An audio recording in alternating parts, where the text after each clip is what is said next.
Good morning, good afternoon, colleagues. My name is Panos Vumsis, and I'm the facilitator for today's webinar. I'm actually the director of the Senior Transformative Agenda Implementation Team. I'd like to say a warm welcome to all of you who have joined us from many parts of the world. I'm delighted to see we have a record number of participants in today's webinar, which shows the huge interest from colleagues from 174 countries. We've had over 600 registrations, which shows really the huge interest on the topic.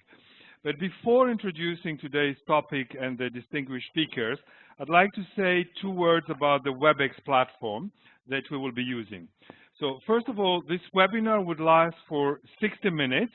During the first 30 minutes, I will be asking questions to the two participants, 2 questions to each, to introduce the topic and really to share their views and reflections.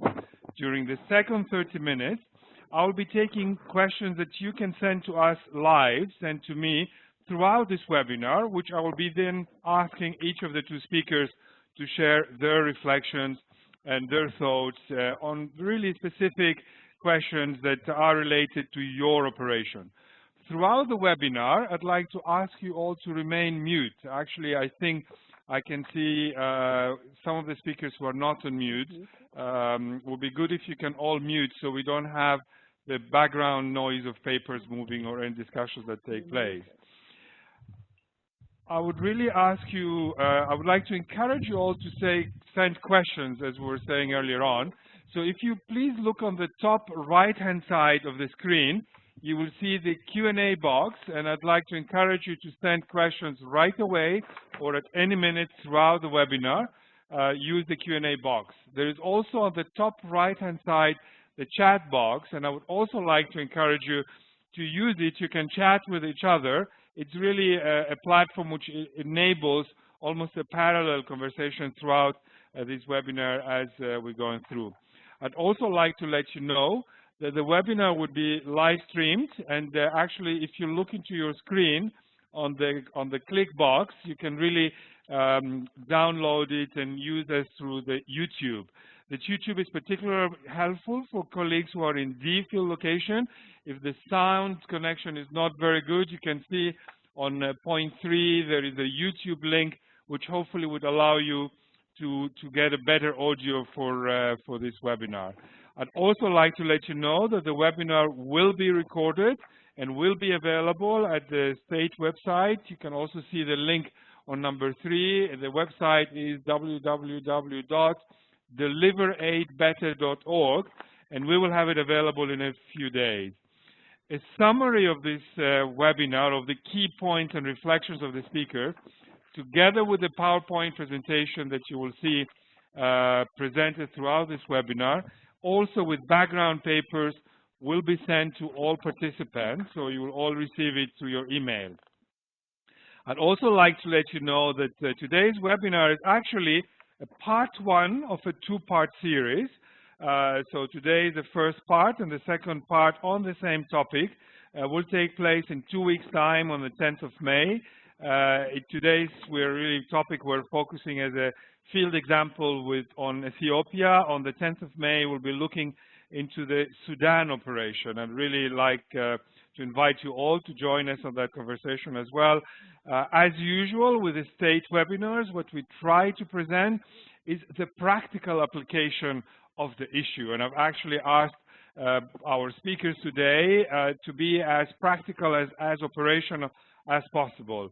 The objective of the webinar is really, at the end of it, I hope you will all come out with some practical steps from the good example of colleagues in the field in order to take forward such a challenging issue.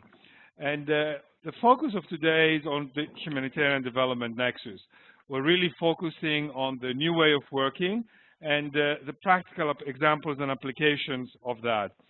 Linking relief development is not a new issue. We have all struggled, tried to do it over the last 3 decades with a lot of challenges. The World Humanitarian Summit in Istanbul, which took place about a year ago, really brought forward, and I'm going to quote the Secretary General, the UN Secretary General, who has asked us to really move away beyond the traditional silos, to to be able to bring together humanitarian development actors to share a common vision and to be able to address the needs of the most vulnerable people in the best possible way, where we'll look at the short-term and long-term approaches. Really, in Istanbul, the World Humanitarian Summit gave birth to this so-called new way of working. Looking at humanitarian operations throughout the world, most of them, more than 80%, are protracted. The average crisis actually lasts for many, many years, which absolutely necessitates the need for us to bring together a new approach, an approach where we're not all stuck into our silos, where we look at the humanitarian, we'll look at the development, we'll look at the political context where we work, and how to bring together a way that as actors we work much closer than ever before. To answer to these questions, I'd like to move to introduce our distinguished panelists. And I'd like to start first where from New York we have Izumi Nakamitsu, who is the Assistant Secretary General and Assistant Administrator at the Crisis Response Unit at UNDP. Izumi comes with a distinguished career for over 3 decades in a number of positions. I'd like to say a warm welcome to Izumi, and also, of course, warm congratulations for her new assignment as Under Secretary General and High Representative for Disarmament Affairs.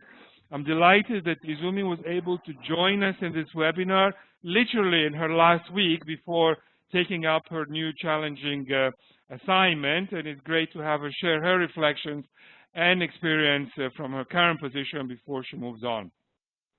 I'd like to also introduce, joining us from Addis Ababa, also live, Ahuna Eziakinwa-Onochie, who is the Resident Coordinator and Humanitarian Coordinator in Ethiopia. Ahuna also comes with a distinguished career in multiple positions and operations in field locations. And of course, now she's really in charge of a situation with quite a lot of challenges, but also opportunities, and we'll be hearing from her how she's really made the most of it, moving us into a new way forward.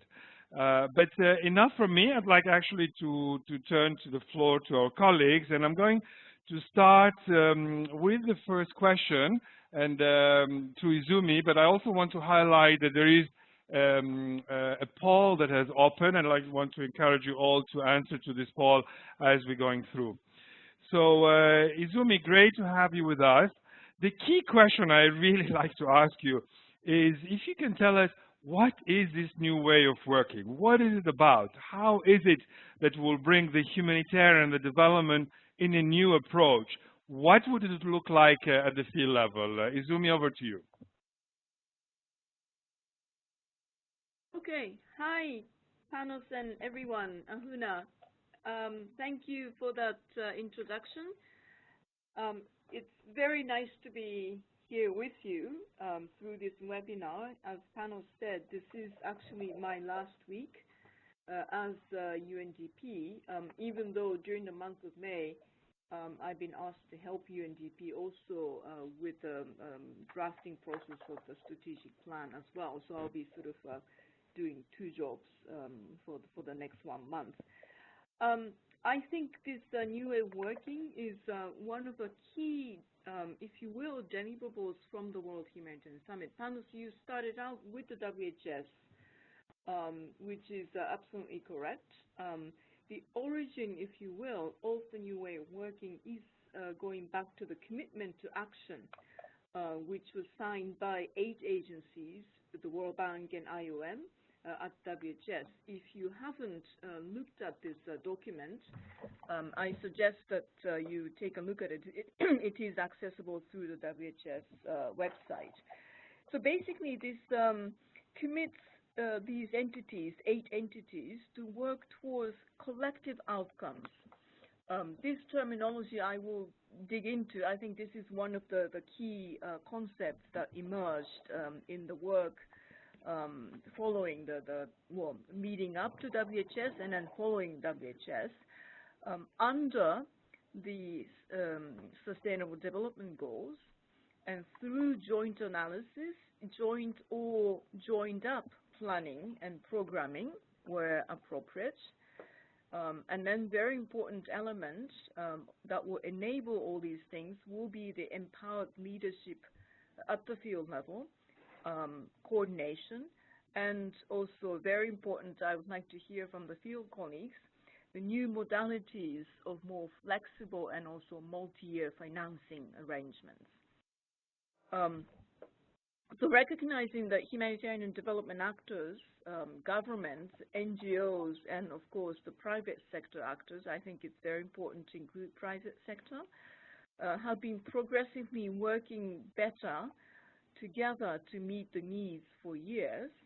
The new way of working is really aiming to offer a very concrete path to remove unnecessary barriers to such collaboration to enable meaningful progress.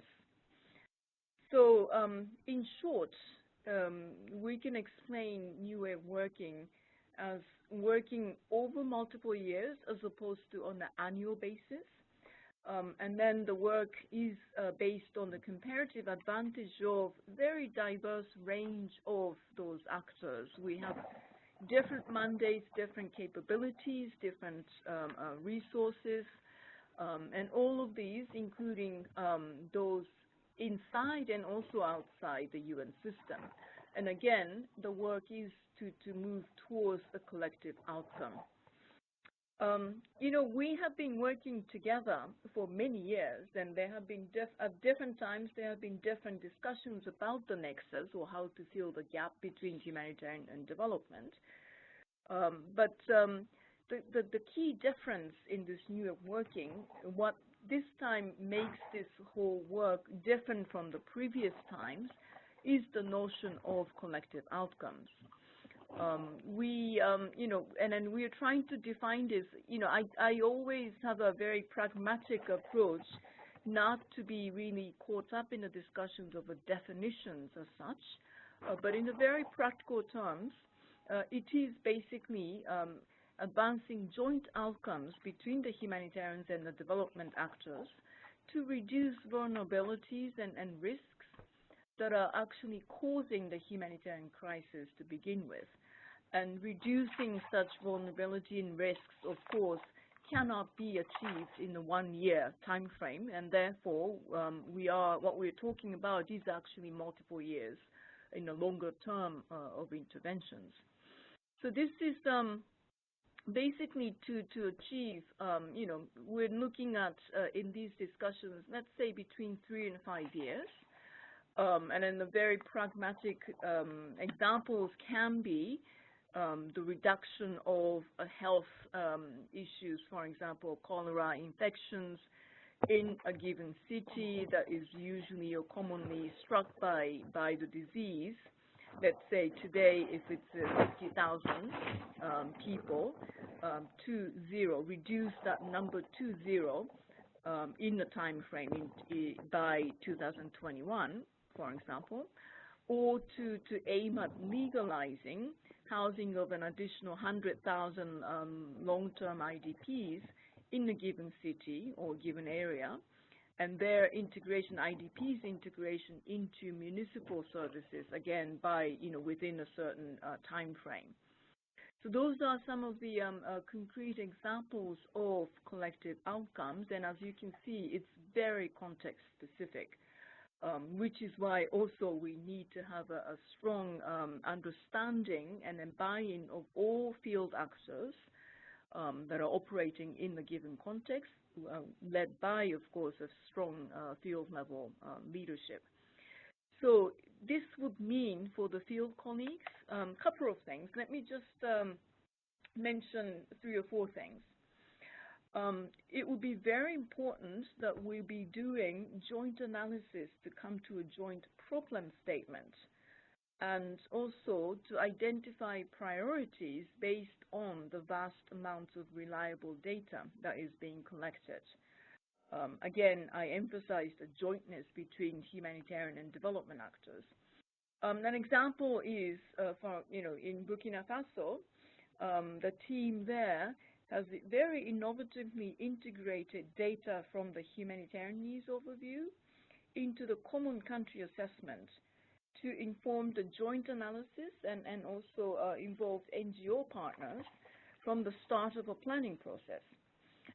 So they're now, I understand, looking at, well, now in a phase of defining very concrete and also measurable collective outcomes that will be aligned to the National Development Plan, as well as also the UNDAF.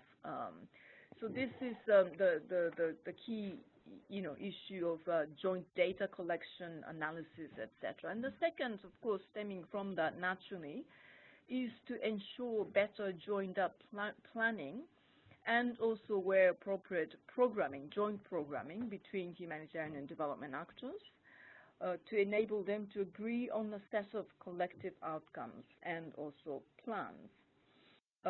Examples here will be, for example, in Sudan, the UN country team and humanitarian country team are aligning their multi-year humanitarian response plan and the UNDAF with the intention of planning in a joined-up manner that will reduce vulnerabilities and risks in the longer term.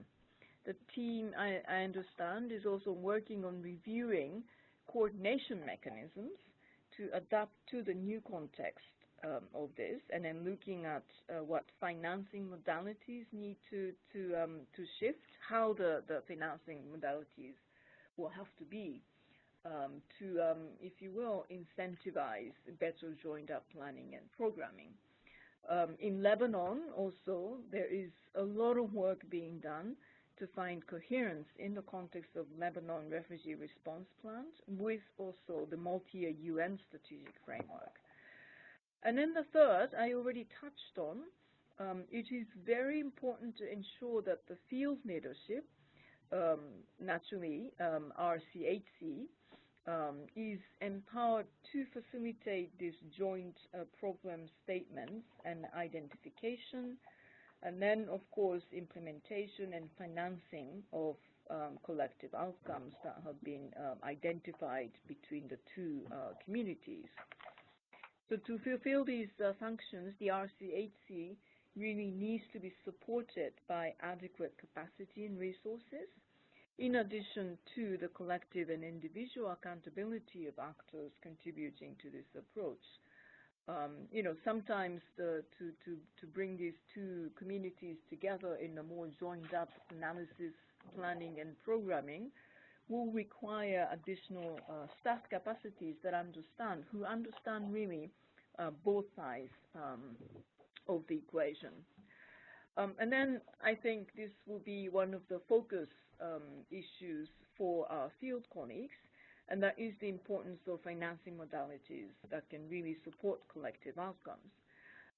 Especially, I would say, in protracted crisis, financing really must include a broader range of more flexible and predictable multi-year programming and diversified funding tools that are aligned to enable layering of short and medium and, of course, longer-term programs. And I will bring here a very important actor that we all agree will be the World Bank IFI entities and other multilateral development banks. And I think we are all very pleased that they are really coming into this area big time. I think that will be one of the game changers when we talk about collective outcomes and also new financing modalities. So perhaps I will stop here for now, and looking forward to also hearing from field colleagues about their concrete examples, but also some of the challenges so that we can, one by one, really tackle them. And I think it will be, especially on the financing modalities, we need to really continuously send a message to our donor community partners. How, if we are in the UN, on the UN side, if we are taking this agenda very seriously, how the donor community will also have to take this agenda very seriously and start changing their behaviors and funding practices as well. Over to you, Panas. Thank you. Thanks, Izumi, really for setting the scene. I've heard you talk about removing barriers, about really the concrete paths, the new steps, the new way, the game changers, having the financial institutions, the World Bank, the multi-year plans, specific examples on health, cholera, others. So I really think the country examples as well, this is all extremely helpful, including the 5 steps that we all see in front of us on the screen to really go from one step to move to the other one. Before I ask you the next question, I want to say a real welcome. I see several colleagues, including several resident coordinators, humanitarian coordinators online.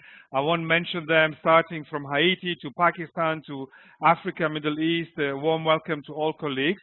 Izumi, I want to come back to you with a question, and I'd like to ask you, from a field perspective, what do you see as the practical steps that leadership, a country leadership, the resident coordinator and humanitarian coordinators can take to really bring closer this humanitarian development nexus from a practical point of view?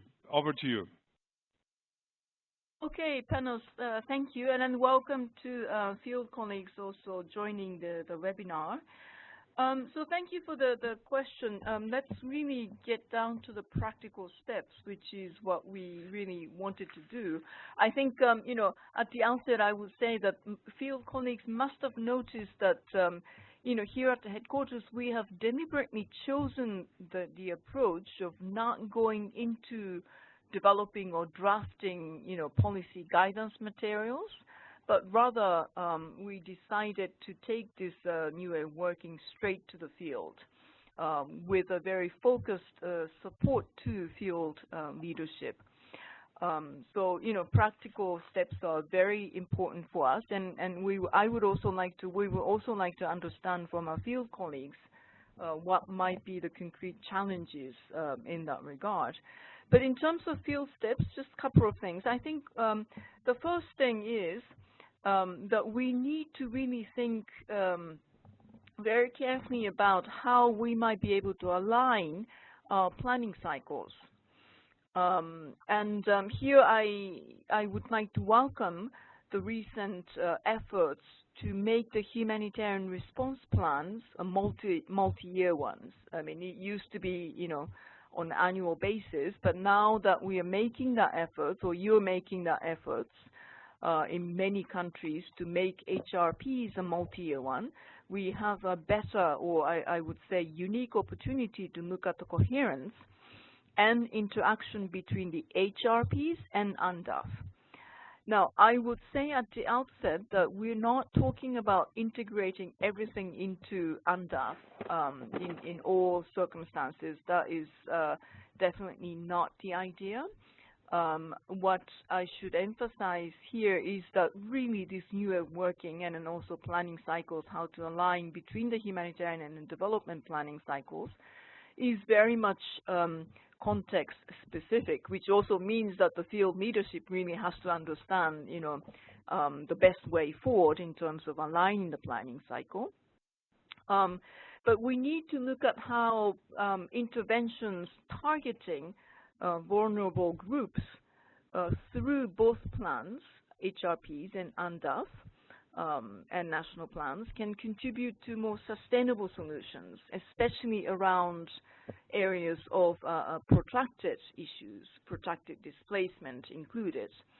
So, you know, we now have, you know, a lot of countries who are already in the process of working on this. Sudan, Mali, I mentioned already Burkina Faso, Lebanon. We'll hear from Ahuna on Ethiopia efforts, also Uganda on the displacement front.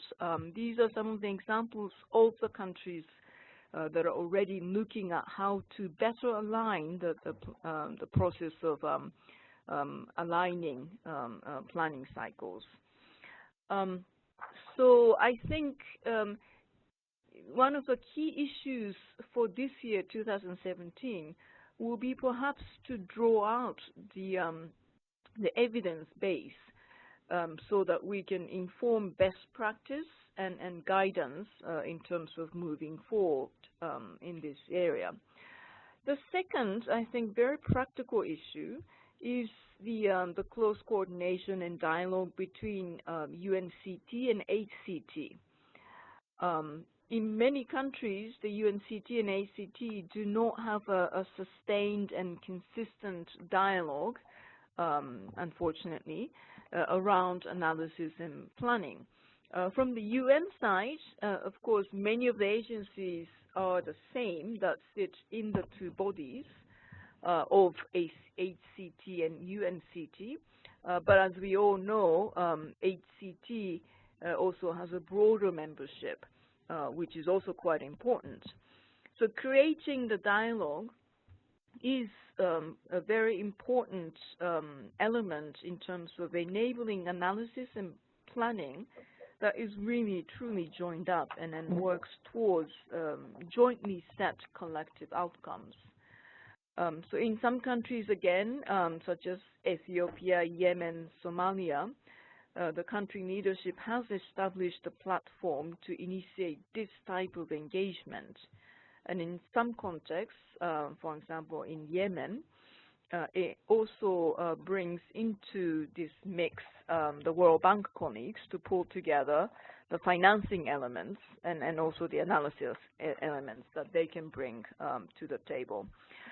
I would then, on the third point, I will touch on another important, if you will, a tool, which is Grand Bargain.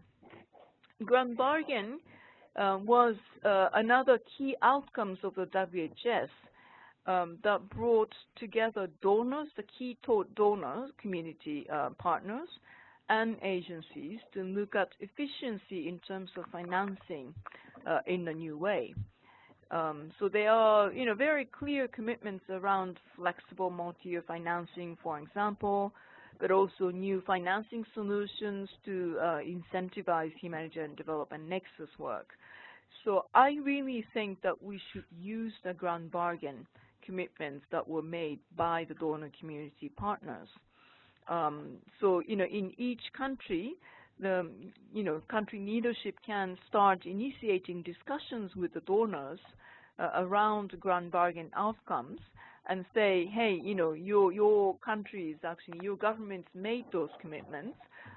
So how do you intend to implement or follow the commitment in this particular context, a country context, to make sure that the UN and NGO partners, both from the humanitarian and development communities, can work together in a new way of working. We would like to, we meaning headquarters, we would like to also provide support for this kind of dialogues in the context of Sudan, OECD and MPTF office, Multi-Partner Trust Fund office, will be on mission there to specifically work on this issue of financing with the country leadership and country team, I think already next week. So, that's how we see it. As I mentioned, we would very much like to provide support to field leadership in terms of implementing Grand Bargain commitments to move forward in a new way of working. And finally, let me just talk about a little bit of pet project that I have, which is People Pipeline initiative and possibility of coming up with humanitarian development advisors as well as providing overall political support. I think if we really pursue this agenda of new way of working, we have to create a good pool of UN practitioners who really understand what we're talking about. And that's why we're calling this a People Pipeline initiative. Really, the aim is to develop a cadre of professionals from across the UN system, and then, relatively junior people, P3, P4 level upward, really, making them the sort of future next generation of humanitarian and development practitioners, to have the capacities of UN to facilitate and engage in a very complex system-wide process across this humanitarian development nexus issues. In the same vein, we have noticed that you know, in my office, crisis response unit, what we do is to provide, you know, additional human resource capacities upon request from our field leadership. And in the recent times, we are receiving some requests for deployment of humanitarian development advisors type of capacities. So this is the initiative. There is something called Peace and Development Advisors. This is basically the sort of, you know, political peace and security and development type of, you know, advisory capacity that has become very successful. So a little bit modeling on that particular initiative, we would like to start creating a good roster of people who understand those humanitarian development nexus issues, and then make these additional capacities available to UNCTs and HCTs, so that those teams on the ground will be able to design joint programmatic solutions in the given very country-specific, context-specific situations. So we are working, you know, with our agency and secretariat partners to make sure that these initiatives will go ahead and then create new, you know, future capacities and then immediate advisory capacities. We are also UNDP and OCHA. We would also like to strengthen, if you will, our political support for the new way of working to be rolled out with key partners. I think you might have heard the Copenhagen workshop in March. This was co-convened by Denmark, the World Bank, and UNDP and OCHA, basically to strengthen, if you will, the political commitment for this work. Again, pushing these agendas through the political level, especially with the donors. And then, you know, there were very useful, very frank and direct interventions came from our field colleagues targeting the donor community, that, you know, if we are changing our behavior in the UN side, the operational agencies, then we also expect the member states to start changing their behaviors. And this will require a lot of political and policy push, and we would like to strengthen this political support from the headquarters level as well. And then just a final note, of course there will be a very practical implications on how field colleagues will, you know, structure, if you will, the coordination mechanisms. I think they will, you know, we will be starting some discussions in terms of much more integrated support through IASC, Interagency Standing Committee side, and then UNDG side. So, I mean, this is, I'm actually going to Geneva tonight to participate in the IASC Principles Retreat, and I would like to push this agenda so that our support from headquarters will also be targeting really the coordination mechanisms that each country has at the country field level. So over to you, Panos. Izumi, thank you. Thank you so much for a very comprehensive answer, really explaining the various layers, the various roles, responsibilities, including the donors. And I'm delighted to see 12 donor capitals listening live to this as well, because we all have a role to make it happen. I would like us to move very quickly to Ethiopia, as the time is also running very, very fast, and bring Ahuna to this conversation. Ahuna, you have taken some very concrete steps in Ethiopia, basically balancing your two hats, resident coordinator, humanitarian coordinator, to really bring this, to remove the barriers, as Izumi was saying, to bring a game changer in the Ethiopia operation. So, Ahuna, what are the steps? How did you go about it? What did you do to move it, to make it happen? And most importantly, to make a change to the affected people. Ahuna, over to you. Thank you very much, Panos. Hello, colleagues from around the world. And once again, a big thank you for involving Ethiopia in this. And congratulations, Izumi. Very nice to hear about this big step that you're taking. First of all, Panos, I want to say that one important step that we had to take was to understand the development context in which a humanitarian emergency evolves. And in the case of Ethiopia, this was extremely important. Where are the risks and vulnerabilities?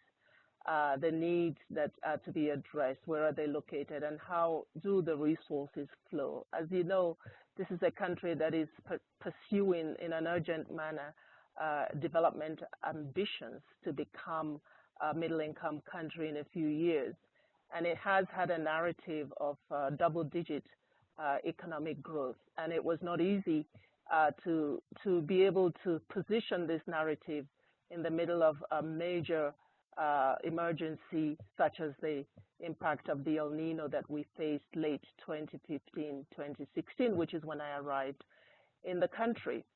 So the first thing is to really deepen our understanding of this narrative, to then position the humanitarian response as part of the protection of the development gains over the years, because one had to tell the story in a way that made sense not only to the government, but also to its partners. So our campaign logo at the time, our campaign statement was to invest today to protect tomorrow. That much investment in development had to be protected by making sure that the humanitarian imperative was addressed. And this turned out to be a major turning point in the understanding of how to relate to the humanitarian development context in this complex environment. The second step, Panos, was regarding having a joint visioning, joint analysis, messaging, and advocacy between humanitarian development partners. Again, this was extremely important because we were dealing with a very complex set of needs in an environment where it was increasingly difficult to raise resources for humanitarian needs. And we did this by making sure that there were joint retreats between humanitarian and development actors. We developed in these reflections joint messaging and advocacy vis-a-vis the national authorities, but also the donor community.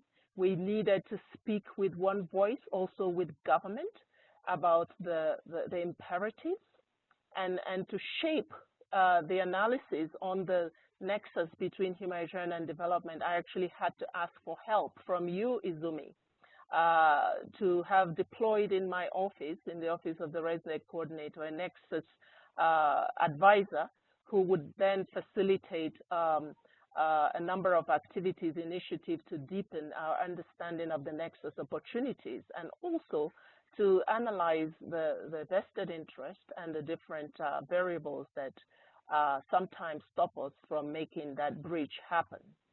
And also to have a strengthened OCHA office that was able to provide mapping of vulnerabilities in relation to where development investments were. And we found a few areas of mismatch between where development portfolios were being invested and where the humanitarian vulnerabilities were.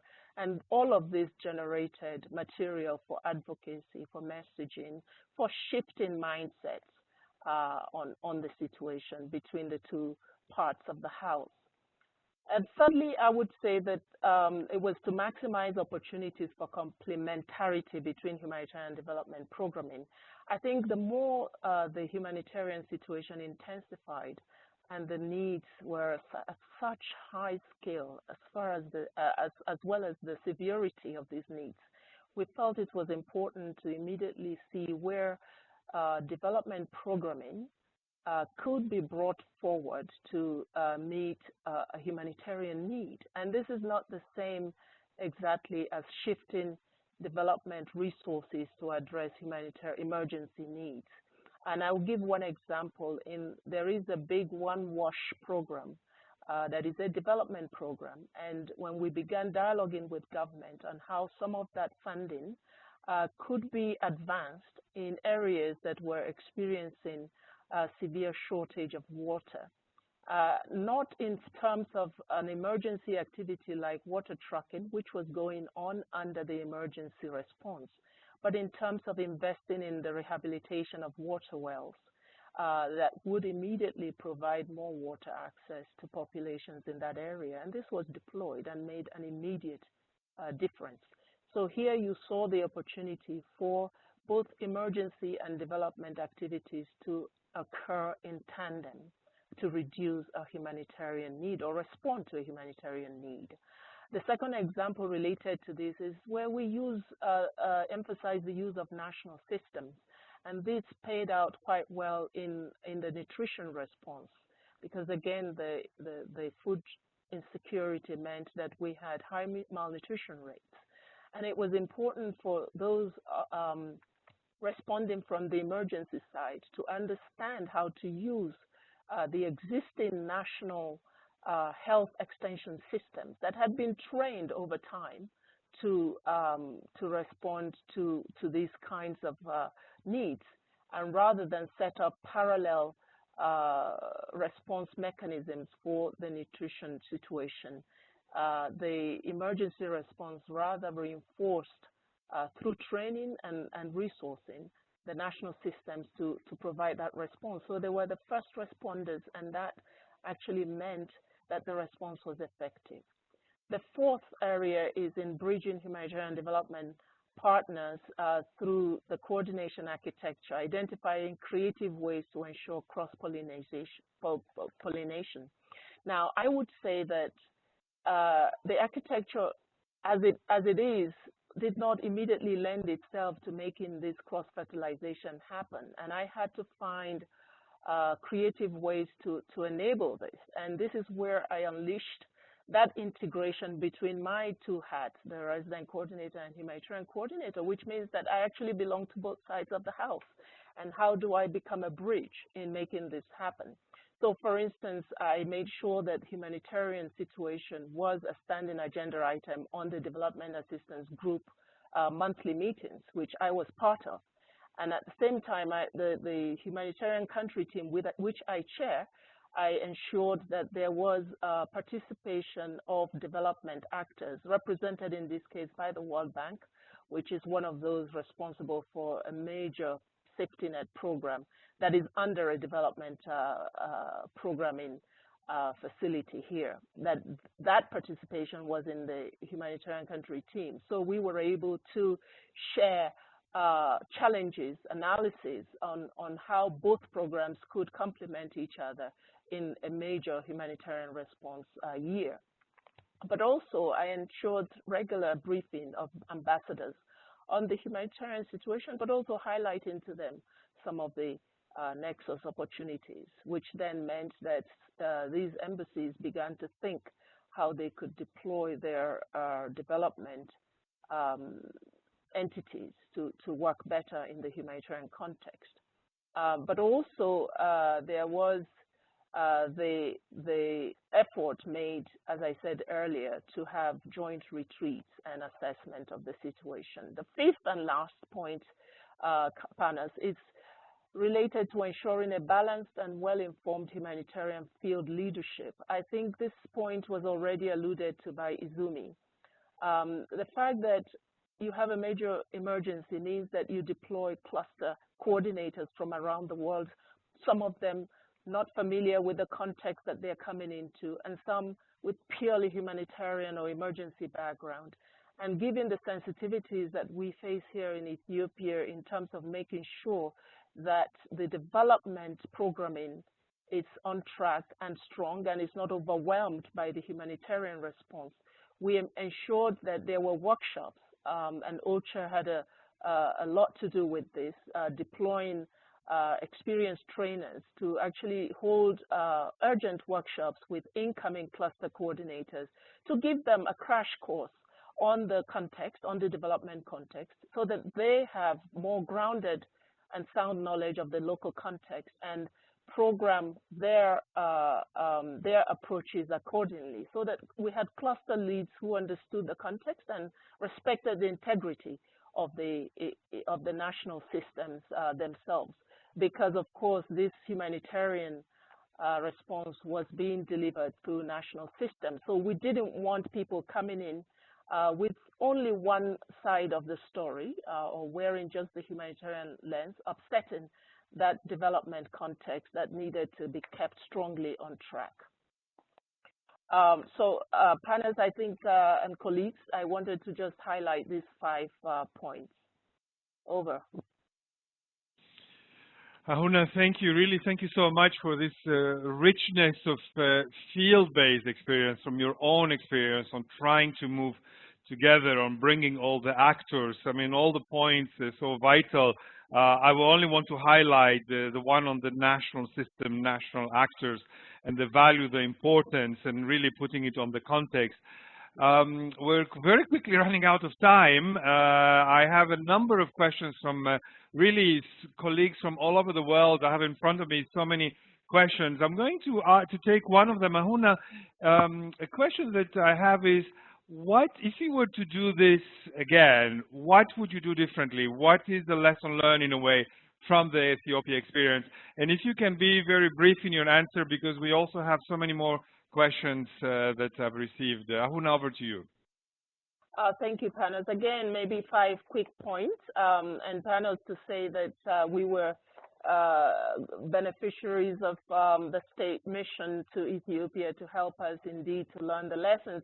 From the get-go, I was very convinced that we needed a reflection time that would include also the development actors in terms of what we could take from the big response of the El Nino to the future. And of course, unfortunately, we hardly had time to integrate this before we were hit by another crisis, currently the Horn of Africa drought. But very quickly, I think we needed to, one of the takeaways was that we need to think creatively. We need to design appropriate structures. Architecture really is key. And as such, I have already had agreement with the commission that's responsible for disaster risk management here that we would establish a platform which we will call Strategic Disaster Risk Management Forum, which would include all the actors across the divide, and would also help us to look at how we address risk, how we respond to risks before they become emergencies. I believe this platform is going to have an important outcome for the Nexus discussions. The other one that we have picked up around this creative thinking is that we have a big productive safety net program, which currently runs parallel to the humanitarian requirements document, and discussions around having one system that will help us make some efficiency gains. Now, innovative funding is also something that we are looking at seriously to learn from. How do we better engage private sector, as Izumi was saying? And for us here, we are thinking better outreach to the Ethiopian diaspora. One of the experiences we had in the response of the El Nino was bringing private sector and some of the big donors to help with satellite imaging to determine where to find water. And that then improved the drilling results for deep boreholes. So how do we engage these other partners? That's not just about the money, but about presence and new technologies. And then thirdly is that crises often generate opportunities and momentum to improve existing response systems in the spirit of the new way of working. And we're seeing a lot of this. We will see major changes around how moderate acute malnutrition and severe acute malnutrition are handled. In the past, they have been parallel systems as well, and that has led to inefficiencies in the way MAM cases are handled, and many turning into SAM. And in discussions with the appropriate line ministry, we're seeing greater interest in having an integrated approach that MAM and SAM is handled through health systems, and the experts say this will create a major change. In the acute watery diarrhea response that we have here, we have applied what we call one UN team at the field level, which we see, again, integrated program, which we see reducing very much the amount of resources required. We see this also approaches, new approaches coming in the livestock response, where we do not take animals, we take animals to the feeding centers rather than taking feed to animals, which is much more expensive, where discussions are going on about creating cooperative rangelands and rather than, again, letting the animals die. So these are some of the lessons that we are starting to apply to this. Nash, the fact that integration, again, has to happen at all levels is what we also believe in. We need to capitalize on opportunities. And hello, can you hear me, Panelist? Yes, Ahuna, we can hear you very well. Please go ahead. Oh, okay. I got a noise. I thought I was disconnected. So let me stop there so you have a bit of time for questions. Just. No, thanks, Ahuna. As you've been speaking, actually, we've been bombarded with more and more questions. Colleagues really interested on the Ethiopia experience. But I'd like to take the floor back to New York, back to Izumi. Izumi, I'm going to ask two questions in one because I see we're really running out of time. The first question I got is colleagues saying, where do we go for help? We have 175 countries live on this webinar, a huge interest. It's really one of the best attended webinars we've done. And colleagues would like to know, is there an email? Is it, where do they go in order to get, as both you and Ahuna were saying, this context-specific support, given the protractedness of the cases and operations? And the second question I'd like to put at the same time, if I may, is colleagues are saying, we have a colleague who sent a question saying, I'm working in the context where not the entire country is under government control area. When we talk about the Nexus, can we envisage working with the local authorities in areas which are the non-government control areas? Azumi, over to you. Okay, thank you for these two questions, which are actually quite difficult one, but also very important ones. Let me just tackle first the first question. I would say that where to go for requests, again, very much depends on the nature of the request. I mean, you know, if it is about you don't have the sort of expertise in your office, in RCO or in effectively it's the same, humanitarian and development leadership offices, in terms of people not really having the understanding or the capacity of the Nexus issues, how to go about, for example, analysis, or how to also, you know, look at how to bring the planning processes together. If it is these kinds of requests, then you're most welcome to engage in my current office. There will be someone else, but this is one of the things that Crisis Response Unit does in terms of engaging with country offices, our RCOs, and then understanding what the nature of the lack of capacity might be. Now, we cannot second guess from New York what the capacities that you might require. So again, really the ownership and the initiative will have to be taken by the country leadership, really articulate what the kinds of gap area might be, and therefore, you know, again, the nature of additional human resource capacities that we might require. Similarly, we also have, I mean, that's a huge amount of money, but we are able to allocate additional fundings, for example, for assessment type of activities. So if the nature of the requests are in these categories, then you're most welcome to come up with requests, engage with us sitting in New York here within UNDP. If there are other types of requests, I'll give you another example. You want to have different types of more joined up assessment process, for example, involving the World Bank colleagues, and then those requests really should be channeled through informal groups that we have created also here at UN, together with the Peace Building Support Office and then the World Bank colleagues, etc. So, it will go to this particular high-level, it's called HLAG, high-level advisory group. You can channel this through CREW, but then the decisions on how to respond will be then discussed in a sort of interagency, if you will, settings. It's not something that UNDP Crisis Response Unit can dictate and make a decision there. So, these are just a few examples, so it very much depends on the nature of a request. If it is about, data collections, then it might be some other, approaches. So, I mean, this is, in a way, a really context-specific nature of how to bring this agenda forward is one of the challenges, because you guys in the field have to really think through and then come up with, best possible way to move this agenda forward.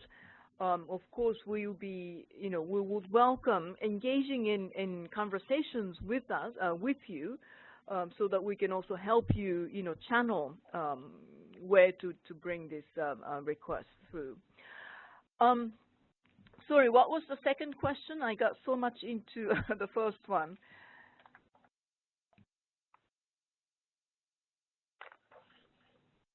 Izumi, the first question was about, indeed, the where to get for answer, and the second question was about if there are needs in non-government control areas and working with governments, how to engage non-state actors, and can they engage with local authorities wherever they are to look at the nexus, because there is this perception that we always have to go, of course, through government, and governments might not always have the same approach, and this is in line with the 2030 agenda of leaving no one behind. So how do we square the circle in a politically charged environment sometimes? Yes, this is a very sensitive but hugely important question. My answer will be yes, but then partly no, and I will explain. Well, no, in terms of, in the sense that we are not advocating that joined up way of working between the humanitarians and the developments will always be there in the active conflict settings. I think there are situations where our humanitarian colleagues will have to protect the humanitarian principles, humanitarian space, particularly the independent and impartial, neutral approach that humanitarian actors will have to really protect in active conflict setting. So, us from the development field, we are not saying that we do this always in the same way in all of the contexts. So in that sense, the answer is no. However, in many senses, the answer is also yes. And the reason is, I think they are, first and foremost, in terms of analysis, I think in most situations, the humanitarians and developments, in fact, should be doing the analysis together, or we should have a common understanding of the challenges that the local people and the communities are facing. But afterwards, joint planning, etc., if this touches on or if this will negatively impact the humanitarian space and therefore everyone will lose, then I will be very careful putting these two communities together. I think working with local authorities will be a very important way forward. In terms of, again, the guiding principle, importance is to serve the needs of the community and the people that we're trying to serve. You know, one of the very interesting discussions that we had in the context of Yemen, for example, is that it is a active conflict settings with very little, if you will, light at the tunnel in terms of a peace agreement, the peace process. But at the same time, both the humanitarians and the development actors agreed that we cannot let this conflict, ongoing conflicts, completely destroy the basic service delivery capacities of local authorities. Because if we let that happen, if we let those services completely collapse, then when the peace is there, we will have to start out from whatever, minus 1,000. And then again, it would take much more efforts, much more financing, and much more time to recover those basic service delivery capacities. So we are now working together in active conflict situations, utilizing the World Bank financing to as much as possible maintain the basic services that the people and the communities will require. So there are ways to do this together with local authorities, with humanitarian and development. Again, I will go back to the local context.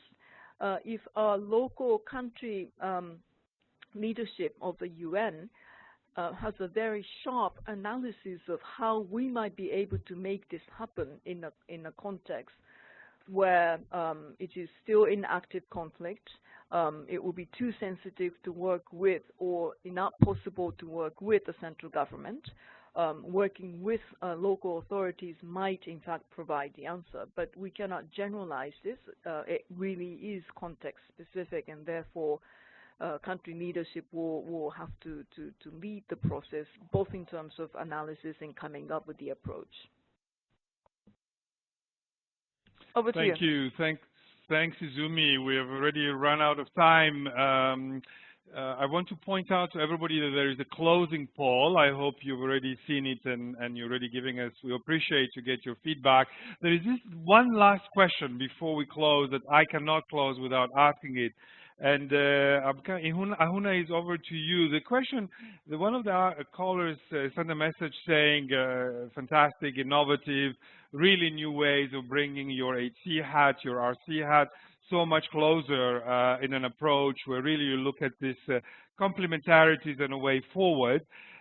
In your new approach, to what extent you were able to take gender issues, gender equality, empowerment of women, on this approach? Is it something that is feasible as we're now moving into a new approach? Ahuna, over to you. Yes, absolutely. In fact, at the humanitarian country team meeting today, we heard from UN Women that Ethiopia is one of 2 countries selected to look at gender programming within emergency context. And in this country, for us, it would mean within that nexus. And there is a handbook that has been developed that is now being tested here in Ethiopia. And we were discussing how we could leverage that exercise to be able to deal with the nexus issues as they relate to gender. So that is work in progress, and I think we will be discovering a lot through the exercise. But I just wanted to highlight one thing quickly, Panelist, regarding the need to translate all of these ideas and theories and policies into practice. In Ethiopia here, what we have agreed to do, and the government is quite keen on this as well, is to have a selection of a number of areas to test out some of the theories, what we're calling bundle plus approach. The bundle is what we deliver in an emergency context. The plus is the additional development activity that can happen in connection with that particular emergency. In other words, where areas that are vulnerable are underserved by development programming for a variety of reasons, the compelling humanitarian situation then enables us to make the case for some development activities that will help reduce the escalation of the emergency situation, in which case we wouldn't have to take from development to address an emergency, but actually to do development in an emergency context so that it reduces that emergency scale. So this approach is something that we're about to test, and I will be very interested in seeing how the gender dimensions are part of that testing, because it will be area-based programming for vulnerabilities. And as you know, where we have these vulnerabilities,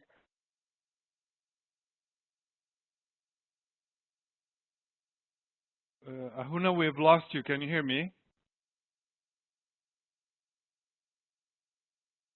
Ahuna, are you online? Can you hear me? Colleagues, I'm really sorry. I think we've lost Ahuna from Addis. I'm sorry the line was disconnected so abruptly.